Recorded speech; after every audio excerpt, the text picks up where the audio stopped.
Good morning and welcome to Peace Out, where we are all learning together to peace out. I'm practicing this morning. It's like practicing for a game. You just got to get better and work on those skills of letting His peace reign, those skills of giving it all to Him, right? That's an everyday thing. We're going to probably do that till He comes back. We're just going to have to do it till life ends, whichever, right? So take a minute to check out my website at Dove's Fire Ministries publications.com, where you can find about 15 books that I've written and published, maybe 14. I got one I forgot. I looked at it yesterday, realized I'd forgotten to put for my First John study guide up there, so I need to get that up there. I'll do that today. But you'll also find the book of the week, which is The Year Orange Juice Saved My Life, which is my personal testimony of how God just stepped in miraculously and made everything right in a situation in my life. So you can get it on in ebook, where you can print it or just read it on your phone or your tablet, or you can get it on Kindle on Amazon. And I have not looked to see if I can make it long enough to print, but that's okay. It's not a very big book anyway, so that will be okay. So it's a quick read, but it's a intriguing. It was intriguing to live story about just how God stepped in when I was sick with some mystery illness and how He just brought restoration. There were so many, just like your story, there's so many elements that came into play, right? Crazy in-laws and all kinds of crazy stuff, right, that came into play. But so grab that, or just check out my other books and see if there's something that suits your fancy better, right? Just run by theirs and check those. Anything that comes in through that does help the Pakistani publishing, I got some really cool announcements coming up real soon about that. But anyway, we'll get back to peace out for right now. So this week we're talking about creation. And yesterday we talked about, where were we yesterday? I don't remember. We were in Genesis, where God was in the chaos. He didn't cast everybody away. He didn't avoid it. He was in the chaos. So today we're in Isaiah 40, and we're looking at God the Creator again and His connection with us, because we are His creation, right? And it says this in Isaiah 40, verse 25, and I'm reading from the New Living, which is my favorite, of course. To whom will you compare me? Who is my equal? Asks the Holy One. Now, if God asks a question, He's not looking for specific information. He wants to know our heart, usually. He wants to know, or it's a rhetorical question for us to think about, because He doesn't need information. He knows everything, right? So He's not looking to know something new. So He's like, who can you compare me to? God asks that, right? Then He says this, look up into the heavens. Who created all the stars? Well, we know the obvious answer is He did, right? God did. He brings them out one after another, calling each by its name, and He counts them to see that none are lost or have strayed away. Strayed away, how would a star stray away? Anyway, but it says He hung each star, and He gave each star a name. Now, stars are interesting, and if you want some really interesting information, more on the scientific side of things, go watch some of Louis Giglio's stuff. He's got some amazing stuff that has to do with pulsars and stars and God and all that, right? He's got some amazing stuff. He's got all kinds of stuff on YouTube to watch about that. You can just look up How Great Is Our God by Louis Giglio. It's just amazing, some of the scientific side of that proves our God did all this. How it gives us a picture of how much really went into this. Because we just go, oh, God put the stars in the heavens. Yeah, that's a big deal. It's not a little deal. Can you create a star?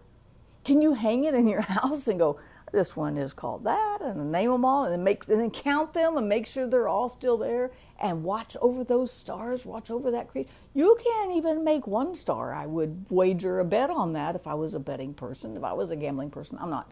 But if I was, I would bet. I put my money on the very solid fact that you can't even create a star, especially not from nothing, but God did. That God did, right? He watches over those stars. It says to make sure that none are lost and none have strayed away. Isn't that amazing that He does that? And then listen to the next verse, though.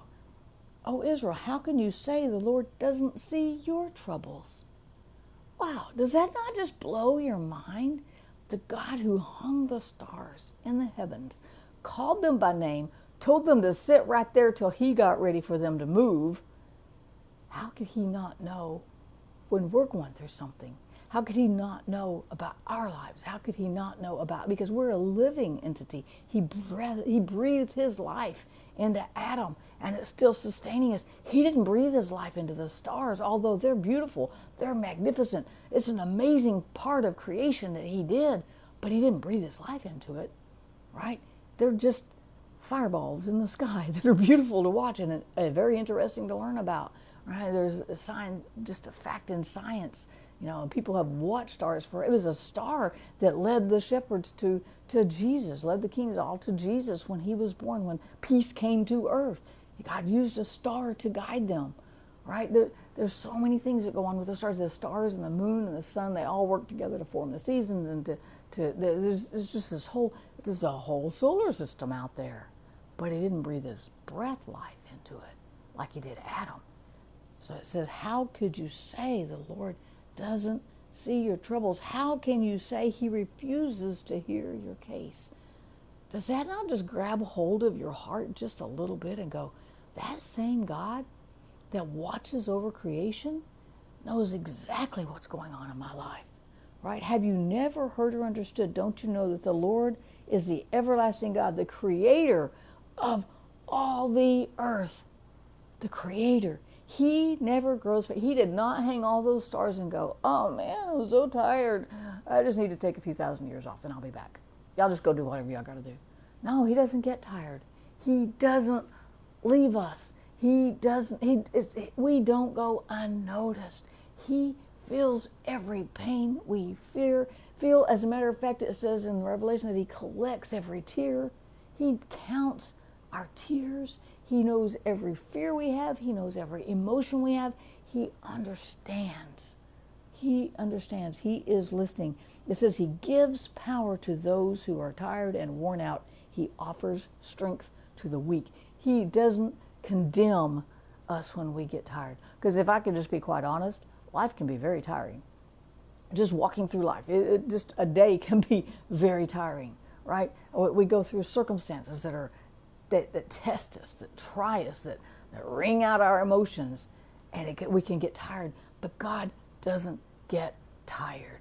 He doesn't get emotionally strung out. He doesn't get on the edge. I know sometimes we're like, we're just on the edge, and one more straw is going to break the camel's back. One more thing on my plate is going to wipe this all out. God never feels that way, but he understands when we do. He gets us. This creator, this amazing creator of everything we see here, that he made from nothing, by the way.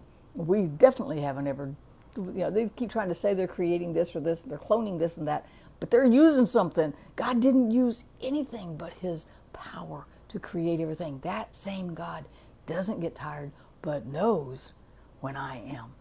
Is that not amazing to you, that he knows when I'm stressed out, when I'm strung out, when I'm wired to the hilt, when I'm off the chain emotionally or on the chain emotionally, holding on to the end of my rope. But I will find out that rope I'm holding on to is that scarlet thread to his heart, that scarlet thread of grace that's woven through every day, every fiber of my being, every moment of my day, every moment of my life. That thread of grace is woven in there, right? Just like that thread that Rahab hung out. God sees it. The spies saw it. She was saved. God will see it when we hang that last thread out and go, you are my only hope. I don't know what to do without you. He will give us strength. He gives power to those who are tired and worn. Even when the youth become exhausted and young men give up, but those who wait on the Lord. Now that's a work phrase. Those who wait on the Lord will find new strength. Now we are waiting on the Lord, that God who created us. He knows how to give us strength. He knows how to renew hope. As a matter of fact, he knows how to make his mercies new for our every morning. He knows how to continue to pour out his grace and his mercy for whatever we face today. And he doesn't get tired of it. He doesn't even get tired of checking out the stars, right? He doesn't get weary of checking out the stars and looking and going, wow, don't you think he really enjoys watching us go, He doesn't necessarily enjoy the pain, right? But when that pain drives us to his heart and we just go, hey, God, I don't know what to do anymore. He goes, it's okay. I got you. That brings him great joy to be there for you in your moments of pain, in your moments of sorrow, in your moments of joy, your moments of, to be welcomed into your moments of your life. He loves that. And if he can make sure no stars are lost, they're right where he left them, he will make sure you're not lost too.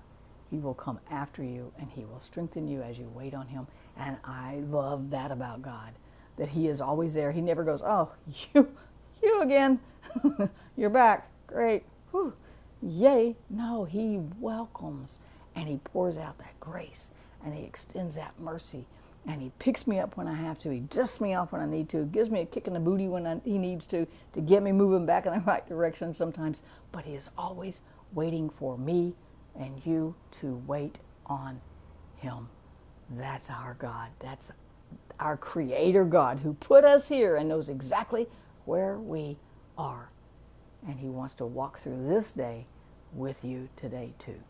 He's not tired of walking through days with you yet, right? That's why we can peace out. Peace out, you guys. Have a great day. God's got this and God's got you. I'll see you again tomorrow.